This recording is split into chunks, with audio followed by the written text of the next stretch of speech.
What's up, guys? Today we have another unboxing for you. This one's a little bit different though. This is a limited edition pistol. This is, of course, the Albert Wesker Samurai Edge Resident Evil pistol. It's made by Tokyo Marui, and Tokyo Marui actually have the licensing to produce all the pistols from the Resident Evil franchise. They've quite a few pistols, or they've produced quite a few pistols over the years, but this one isn't like the rest. This one seems to have ticked a lot of boxes for all the fans of the franchise, and not just fans. You don't have to be a fan of Resident Evil. This pistol looks and feels great, so you don't have to be a fan of Resident Evil to appreciate this one. I'm going to do an unboxing of it today. I'm going to show you all the accessories that come with it and point out some of the nicer features and point out all the nice detail that comes on this model. Let's get started. Okay, so we'll start with the box. As you can see, it actually comes with this very well designed, sleek cover, cardboard cover. When you actually touch it though, you'd nearly be fooled to think that it was metallic or some sort of metal, but it is actually just cardboard with a very thick layer of, I don't know if it's a clear coat or something. It makes it a bit more plasticky, but it definitely very solid. And you can see the branding on it there. We'll flip it over to the back, and then again, lovely artwork on the back of the box, and it lists off some of the accessories and the main man himself. Okay, enough of that. We'll slide that out. So, one of the nicest touches with this is that you actually get this very well designed hard case that protects your pistol and also has foam cut out for all of the, so you can see, Mobit branding on the side, nothing that side. It's clear on the back. One nice touch with this case is though it does come with this handle that tucks away inside, so if you're lucky enough to have a few of these, you could obviously stack them, or it does make a neater profile for storing. So then the case is secured with these nice two metal buckles on the front. You can see there. Pop them open, and there it is.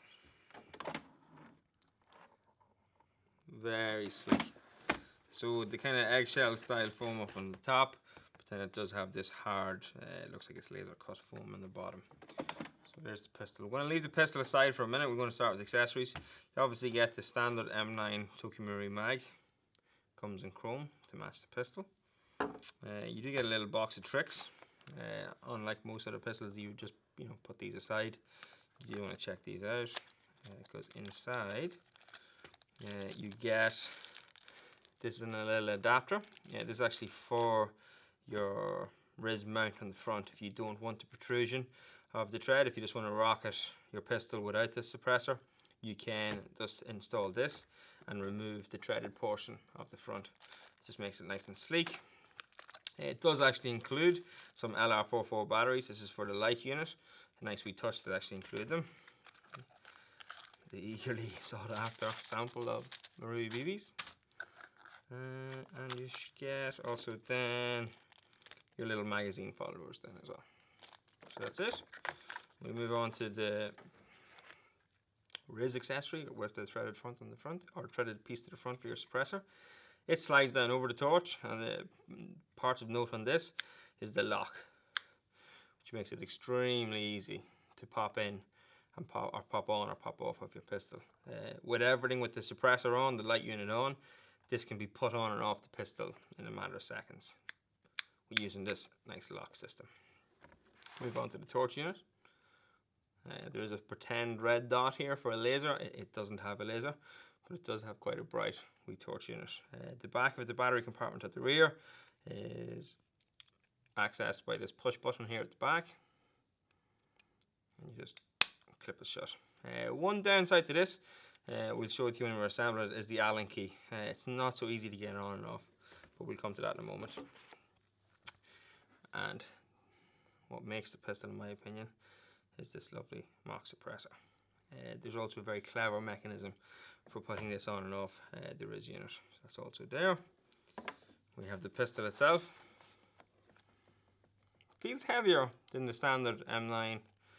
Even the 2015 model or the M9A1, the newer models from Marui, feels heavier. I'm not too sure if they've added extra weights for this particular model. We'll spend more time on that in a second. You'd think that was it for the box, but there actually is some more.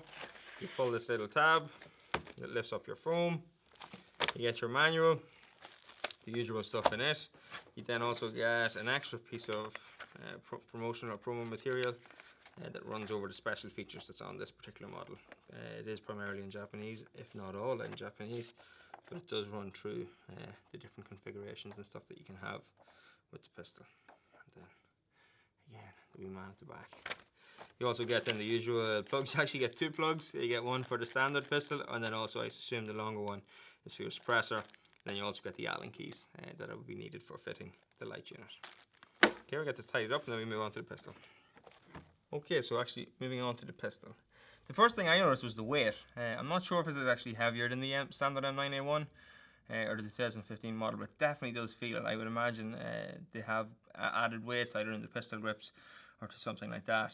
Main differences obviously then is the wood effect pistol grips. Very nice. There you can see the nice stars, raccoon, police force insignia on the pistol grip. It's on both sides. On this side of the slide then again you have your stars special team, and then on the opposite side you have the Albert Wesker Model 0 engraved on the slide. Nice wee touch. The rail is also different to a standard M9A1. It's a lot beefier, chunkier. This is probably to allow for the light attachment to fit, and also you can keep them with the style of the pistol. The trigger guard also has more detail to the front, and these kind of serrations along the front, and again it's a bit more beefy, or beefier if you like. The mag release as well is also exaggerated and a larger piece on it, but very nice piece. The internals are based, from what I can tell, exactly the same as the M9A1s and the 2015 model. So adjustable hop and all the other features that would come with the newer design M9 from Marui. The newer designs, like you can imagine, has the working decocker and then also the safety as well. So nice little features. So it's not just a look at this gun, it's going to shoot and perform really well. I'm going to move on to accessories and show you how to install them now. Okay, let's move on to some of the accessories that come with the gun. This is the light unit, and then also the rail mount or rail adapter if you like. We start off with the torch itself. The process for mounting the torch is the same if you're going to mount it directly to the rail on the gun, or if you're going to direct or mount it to the rail on the adapter. It's a little bit fiddly. This is an Allen key. The gun obviously does come with the Allen key that you need, but you need to remove this screw. Oh, starting on the wrong side, sorry. This side, the smaller screw. That comes out. It is quite small, so just be careful. There's also a little locking piece that comes with it. You don't want to lose those. And then the bar that holds it in position. I'm going to go ahead and mount it to the mount or adapter, because then we can see the pistol in all its glory. But you just get it the right way around. Slide it to where you want. Probably we'll go with there.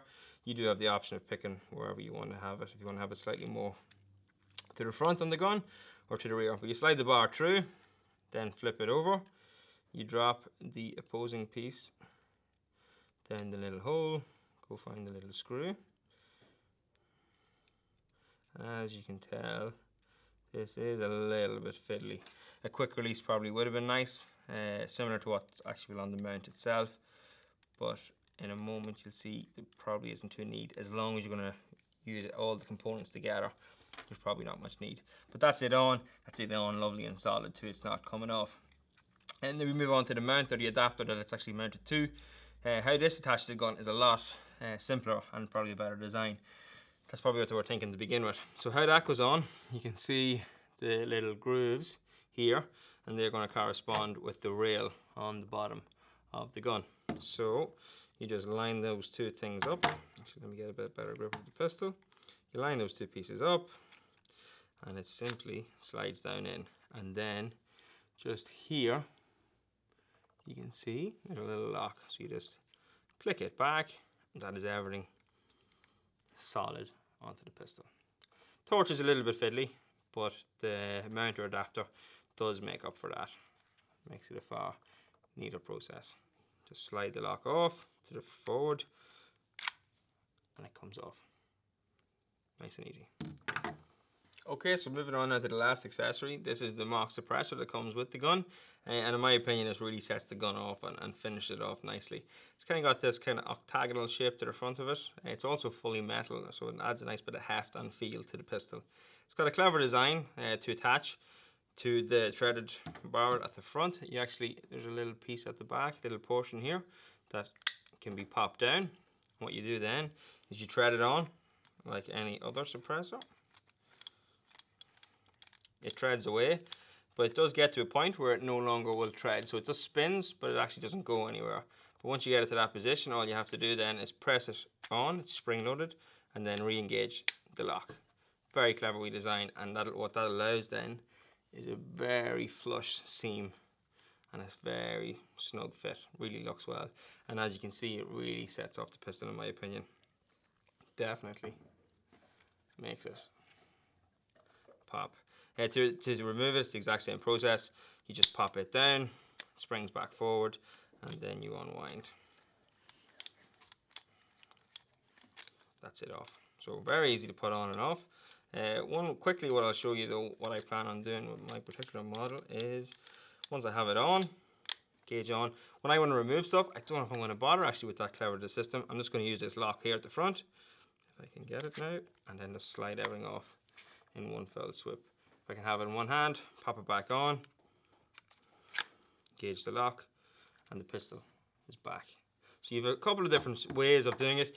Yes, the torch is a little bit fiddly maybe to get on and off with the Allen key, but I don't think I'm ever going to take it off that mount. It's probably going to stay on that. Might rock the suppressor without. One other thing, the little component or little part that came in the box earlier, if you don't want to, going the wrong direction. If you don't want to rock the mock suppressor, not sure why you wouldn't, but maybe if you plan on actually skirmishing this gun, you don't want it, it's too long. The little piece that was in the box, that's actually for replacing this. You do that on the opposite side of the mount, and that allows you then not to have this threaded piece protruding, so it would be a nice flush finish. So it's a very nice gun. Okay guys, so as you can see, it's a pretty epic pistol. It does have an epic price point though. It's quite expensive. So whether it's worth it is probably going to be in a debate as well. It really depends on the individual. They are super rare, limited edition. In fact, they're already out of stock everywhere. We've requested more from our supplier. He doesn't have them. They're gone everywhere. Everywhere we checked, nobody has them in stock anymore. So that's kind of up to you. Is it going to spend its life in the box? Are you going to use this? Are you really going to skirmish with this gun? It's the price of a mid-range AEG, if not even a high-end AEG. So again, I suppose that's up to the end user, the person that's going to enjoy the pistol themselves. If you own this, what would you do? Would you skirmish it? Would it spend its life in a display case or in a box? Pop your comment in the comments below to see what you would do. That's pretty much it for the video, lads. Thanks very much. If you enjoyed the video, please hit the like button. It really helps us out. And if you want to see more of this kind of video or this kind of content, please subscribe. We do try to upload as often as we can. Thanks very much for watching.